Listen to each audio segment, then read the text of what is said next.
राम ने माता सीता को वनवास भेज दिया। आप लोग जानती होंगे ये सब चर्चाएं। राम ने वनवास भेज दिया माता सीता को। बहुत लोग कहते हैं राम जी ने गलत किया। अच्छा ये बताओ, राम जी ने गर्भवती नारी को, सीता माता गर्भवती थी, उनके पेट में बच्चे थे 2। जब सीता मां को राम जी ने वनवास भेजा उस समय सीता मां गर्भवती थी। अब मुझे ये बताओ कि राम जी ने सीता मां के संग सही किया कि गलत किया? मैया आप बताओ। गलत किया। ये मैया बताएंगी, लाल पीली मैया। राम जी ने सही किया सीता माता के साथ कि गलत किया? सही किया। मैया गलत किया राम जी ने।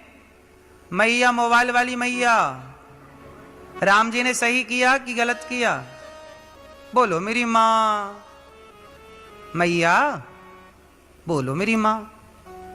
राम जी ने सही। बैठे बैठे खड़े होने का कष्ट क्यों करना?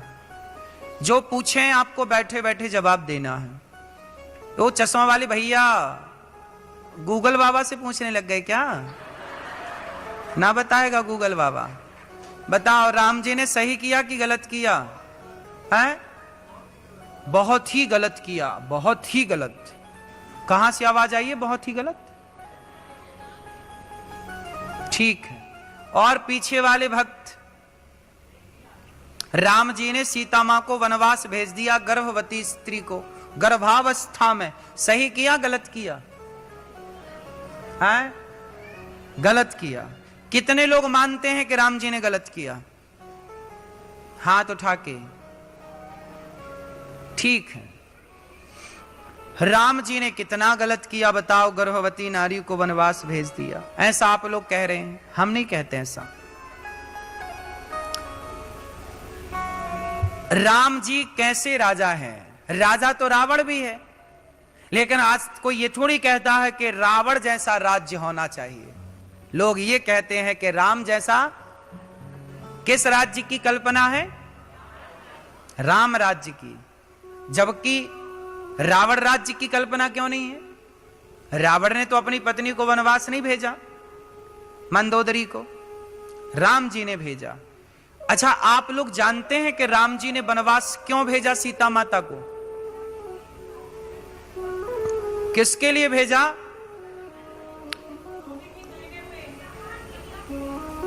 अच्छा ये बताओ, राम जी ने एक धोबी के कहने से सीता मां को वनवास भेज दिया या प्रजा के कहने से वनवास भेज दिया? इसकी पूरी हिस्ट्री आप जानते हैं कि नहीं? पूरी जड़ से लेकर के ऊपर तक का पूरा जानते हैं?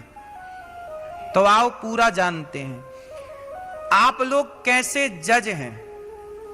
पूरा जानते नहीं और निर्णय कर दिया कि राम गलत है। एक बार राम की पैरवी तो की होती, एक बार राम बनके तो देखा होता, एक बार राम की जगह अपने आप को खड़ा करके तो देखा होता, एक बार राम के दर्द को जानने की कोशिश तो की होती, एक बार राम की पीड़ा तो जानी होती, फिर राम पर आरोप लगाते तो अच्छा लगता। आओ राम जी पर लगाया गया आरोप कितना सही है और कितना गलत है, आज इस पर जरा मंथन कर ले। टाइम है ना आप लोगों के पास? सुनो, ये बात उन दिनों की है। टोटल राम जी का राज्य कितने साल, राम जी का कार्यकाल कितने वर्ष का था? मैं ये बताओ, राम जी का टोटल कार्यकाल कितने वर्षों का था? कार्यकाल कितने वर्षों का था?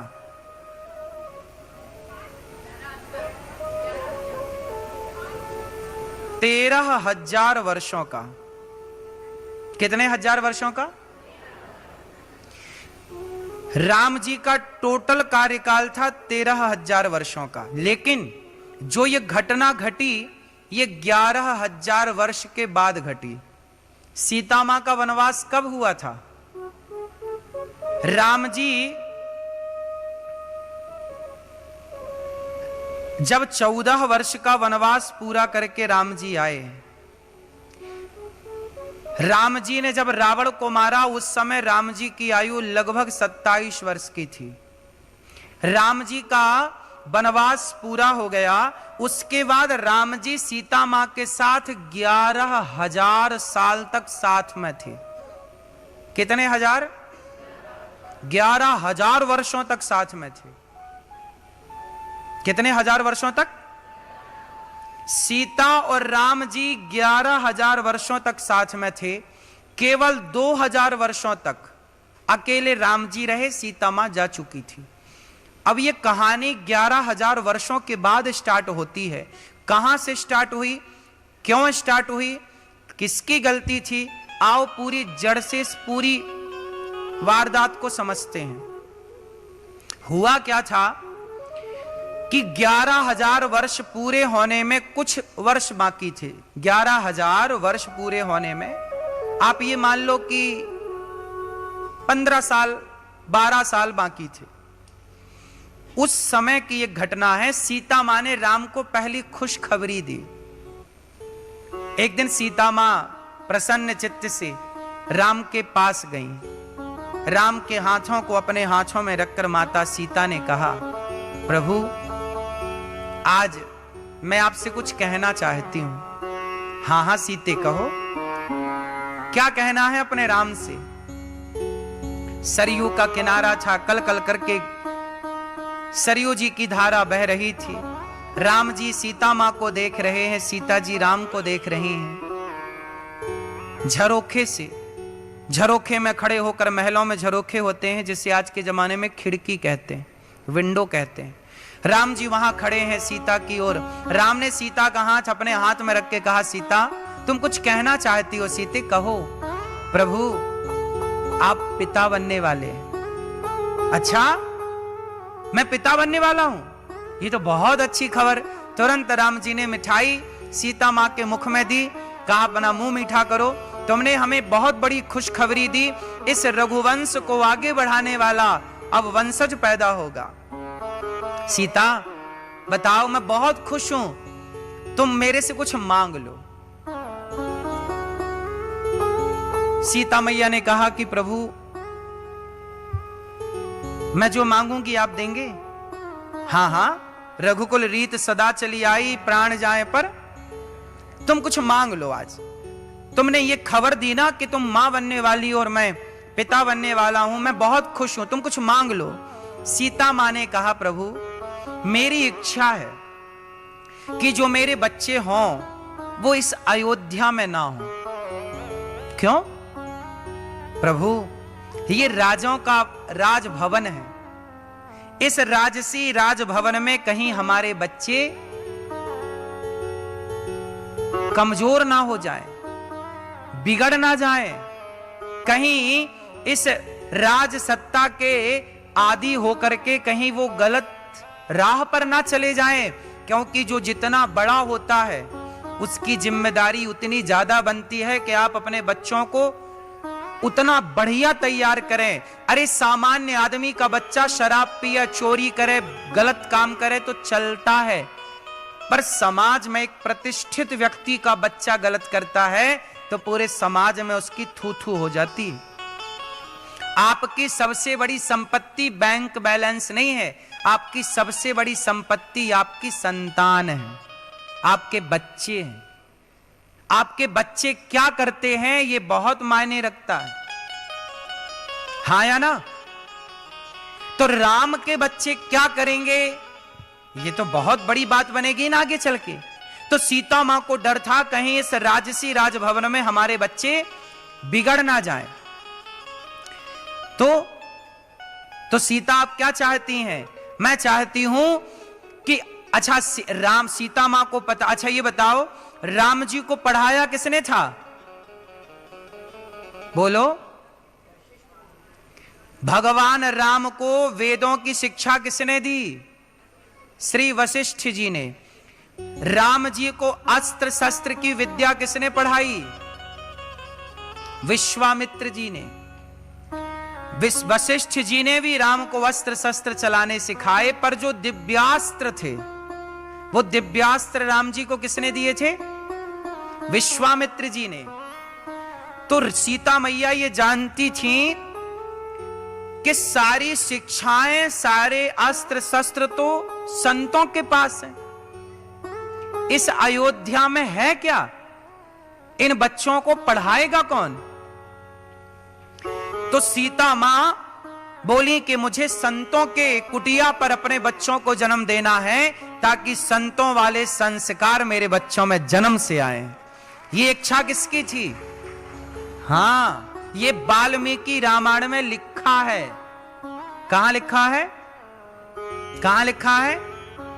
वाल्मीकि रामायण में।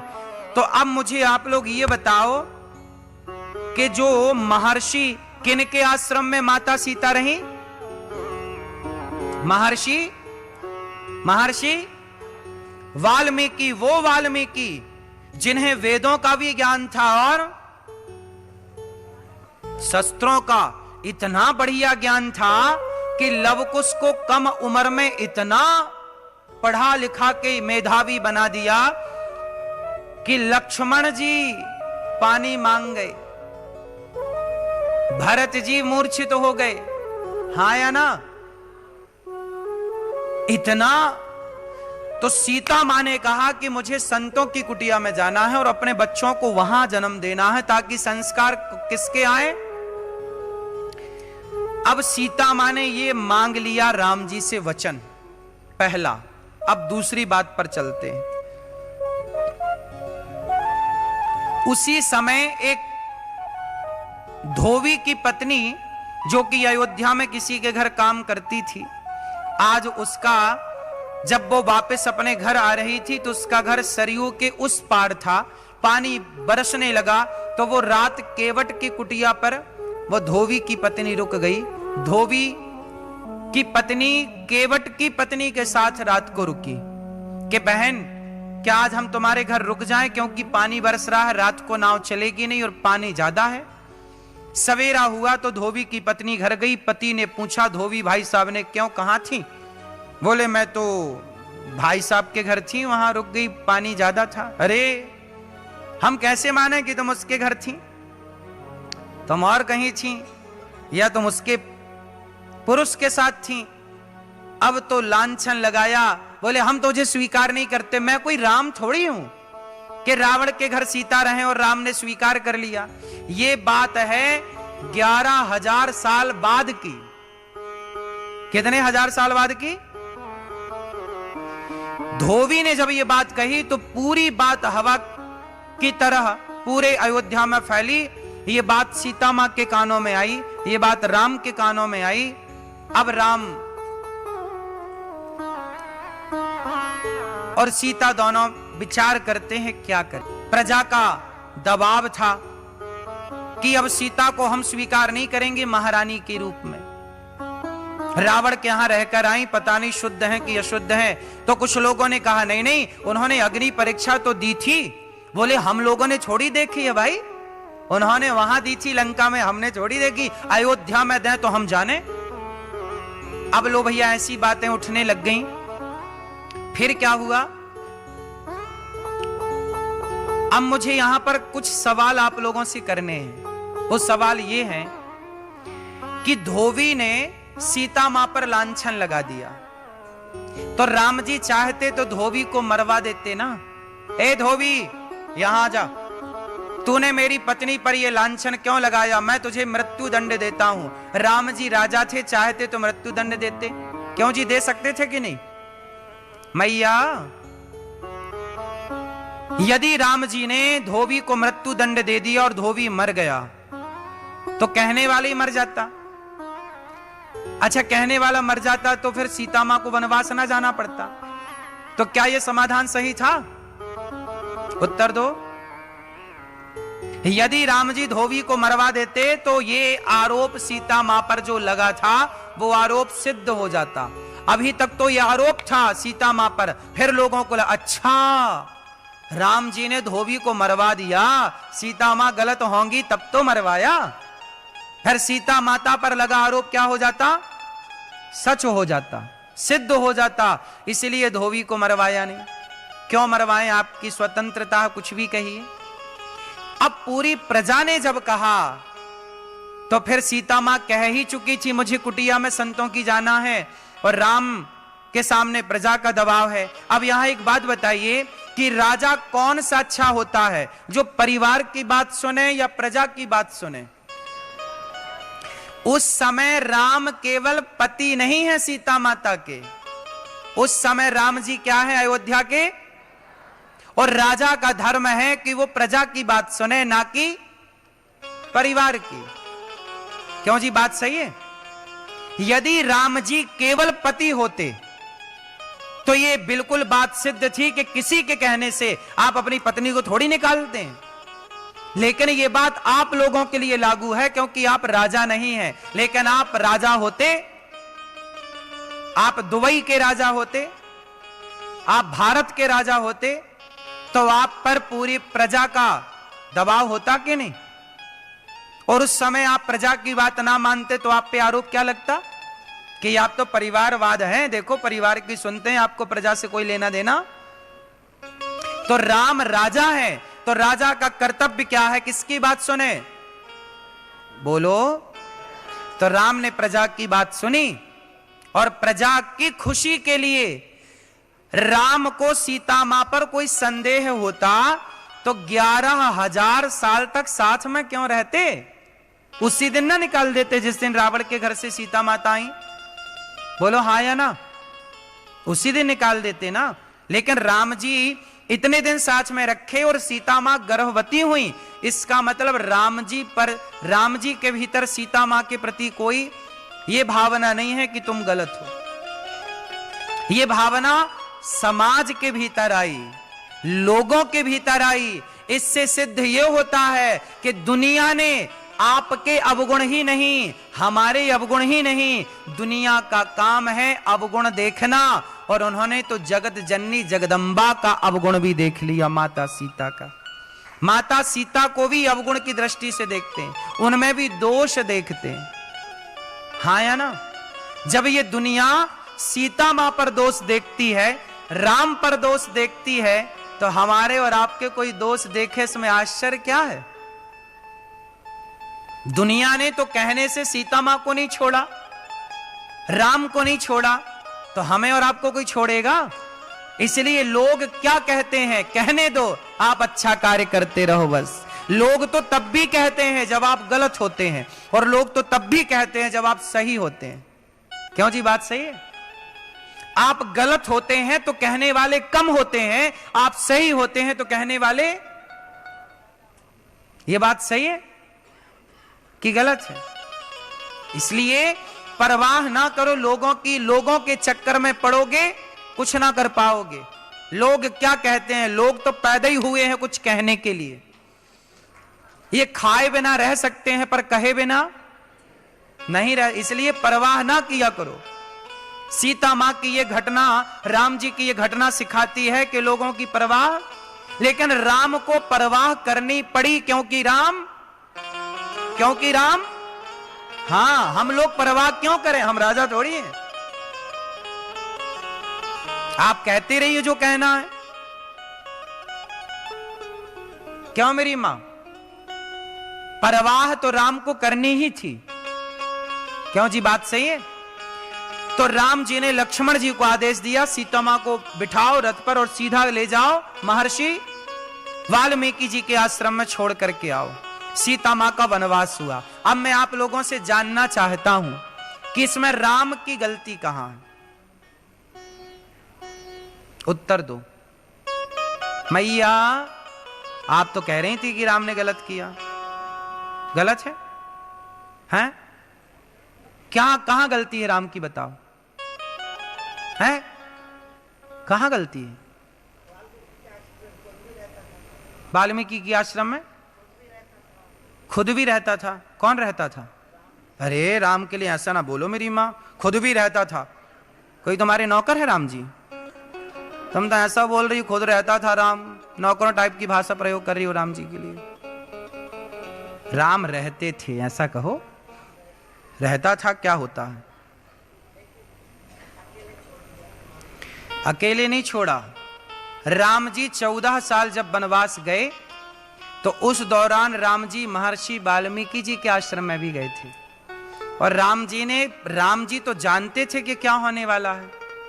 तो राम जी ने सारा चीज देख रखा था कि सीता मां के लिए क्या जगह सही है। तो अब सीता मां की भी इच्छा थी ना, तो इच्छा भी पूरी करनी थी, प्रजा का दबाव था, वो भी काम। अच्छा, तीसरा कारण और था।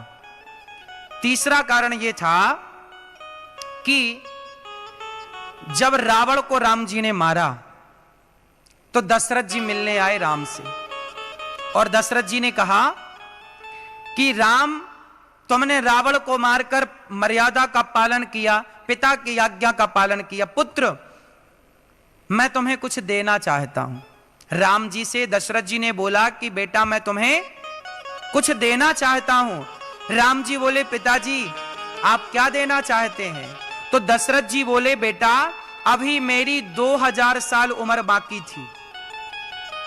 दशरथ जी अपनी मौत से नहीं मरे थे, दशरथ जी राम के किस में मरे थे? राम के वियोग में मरे थे दशरथ जी। दशरथ जी की नेचुरल मृत्यु नहीं थी, वो तड़प तड़प के राम के। तो अभी दशरथ जी की कितनी आयु बाकी थी? तब दशरथ जी ने कहा राम बेटा मैं तुमसे इतना प्रसन्न हूं, इतना खुश हूं, जा बेटा मेरी उम्र तुझे लग जाए, बेटा मेरी उम्र। तब से ये परंपरा स्टार्ट हुई कि जो ज्यादा खुश होता है वो क्या बोलता है कि मेरी उम्र। आप भी कभी कभी अपने बच्चों को कहती हो बेटा मेरी उम्र तुम्हें लग जाए, दादी पोते को बोलती है बेटा मेरी उम्र, ये मेरी उम्र तुम्हें लग जाए, ये कब से स्टार्ट हुआ? सबसे पहले किसने किसको अपनी उम्र दी? भगवान राम को दशरथ जी ने कितनी उम्र दी? अच्छा, अब वो 2000 साल जो थे वो दशरथ जी की आयु थी। अब उस आयु को पाकर राम जी सीता मां का स्पर्श करते तो मर्यादा बिगड़ती। इसे गहराई से समझिएगा। वो आयु किसकी थी? बोलो, दशरथ जी की। और पिता की आयु जब राम ने पाई तो अब राम दशरथ के रूप में हो गए कि नहीं? वो दशरथ जैसे हो गए कि नहीं? तो अब दशरथ जी और सीता का रिश्ता तो बेटी और पिता का था, ससुर और बहू का रिश्ता था। अब राम को स्पर्श करना सीता मां के लिए, राम का सीता मां को स्पर्श करना ये मर्यादा के अनुकूल था कि प्रतिकूल था? सही था कि गलत था? इसलिए राम जी 11,000 साल तो साथ में रहे, पर जो 2000 साल थे वो साथ में इसलिए नहीं रहे क्योंकि वो पिता की दी उम्र थी और उस उम्र को तो गुजारना था, और उस उम्र से सीता मां को स्पर्श नहीं कर सकते थे। बात समझ में आ रही है? क्योंकि वो उम्र दशरथ जी की। तो ये कारण था। एक तीसरा कारण, चौथा कारण और है। राम सीता मां के वनवास जाने का पद्म पुराण में कथा आती है इतनी सी, सीता मां के वनवास जाने की। सीता मां जब जनकपुर में छोटी सी थी, जनक राजा के यहां पर छोटी सीता, तो एक दिन वो सखियों के संग गई बगीचे में खेलने। कहां गई? बगीचे में खेलने जब गई तो वहां पर एक तोती और तोता पेड़ पर बैठे, तोती कथा सुना रही है, राम आएंगे, सीता का धनुष तोड़ करके सीता मां को विवाह करके ले जाएंगे और बड़े प्रेम से राम सीता की जोड़ी दुनिया निहारेगी। जब ये बात जानकी जी ने सुनी तो कहा कि ये तो मेरी कथा सुना रही है तोती। सीता मैया चुपके से गई और तोती को पकड़ लिया, पकड़कर सोने के पिंजरे में डाल दिया। ये कथा पद्म पुराण में लिखी है। कौन से पुराण में? सीता मां ने तोती को पिंजरे में डाला और पिंजरे में डाल करके अपने महलों में ले गई। तोती चिल्लाई, सीता छोड़ दो, मेरे पति बाहर हैं। वो तोती तोते के संग रहती खुले आसमान में। सीता मां बोली, सोने का पिंजरा दूंगी, जो खाएगी दूंगी, पर मेरे पिंजरे में रहना, तू रोज कथा सुना। वो बोली, मैं कथा रोज सुनाऊंगी तुम्हें, पर मुझे आजाद कर दो। उस समय वो तोती गर्भवती थी और बेचारी वो तोती सीता मां ने नहीं छोड़ा। 2-4 दिन में वो बेचारी पति के वियोग में खाना पीना बंद कर दिया, तड़प तड़प करके मर गई। तब तोती के तोते ने आकर के देखा कि मेरी तोती मर गई, तो श्राप दे दिया, है सीता जैसे तुमने मेरी पत्नी को गर्भावस्था में मेरे से दूर किया, जब तुम गर्भवती होगी तो तुम्हें भी तुम्हारे पति अपने से दूर कर देंगे और कारण मैं बनूंगा। वही तोता अगले जन्म में धोबी बनकर के पैदा होता है और उसी के कहने से सीता मां का वनवास होता है। ये पद्म पुराण की कथा है। कोई भी कथा उल्टा पलटा के देख लो, कुछ भी देख लो, आपको कहीं गलती राम की नजर नहीं आएगी। सीता मां का खुद का ही श्राप सीता मां के संग था। तोती के तोते ने श्राप दिया। श्राप मतलब बद्दुआएं। आज की भाषा में उसे श्राप कहते हैं। वो एक बद्दुआ है। क्या है भाई? तोती मर गई ना, गर्भवती थी ना, आपने उसके पति से दूर कर दिया। जब आपने इसलिए कहता हूं पक्षियों को पिंजरे में ना बंद किया करो। पालने का शौक है तो घर पे आम का, पीपल का, वट का पेड़ लगाओ, आसपास बगीचे पर बहुत सारे तोते पक्षी आएंगे और उस पर बैठेंगे, आनंद लेना। पक्षी पालने का शौक है तो पेड़ लगाइए, अपने आप पक्षी आएंगे, पिंजरे में नहीं। क्योंकि पक्षियों की भी बद्दुआएं होती हैं। क्यों जी? होती होंगी कि नहीं? पिंजरे के पक्षी रे तेरा दर्द न जाने कोई, पिंजरे के पक्षी रे तेरा दर्द न जाने कोई। तो ये बड़ा दर्द है ना, किसी को पिंजरे में डाल के वर्षों तक रखना। कुछ लोग तो पक्षियों के पंख काट देते हैं। सब गलत है। किसी की आजादी छीनने का अधिकार आपको किसने दिया? किसी के पंख काट दिए आपने, कितना बड़ा पाप है ये। उसकी उड़ान खत्म कर दी आपने। जब आपने किसी की उड़ान खत्म की तब तुम्हारी भी तो उड़ान खत्म होगी ना। दुआएं लो साहब, बद्दुआएं से बचो। चाहे वो चींटी की बद्दुआ हो, चाहे वो पक्षी की बद्दुआ हो, चाहे वो किसी इंसान की बद्दुआ हो। तो सीता मां उस श्राप के कारण वनवास गई।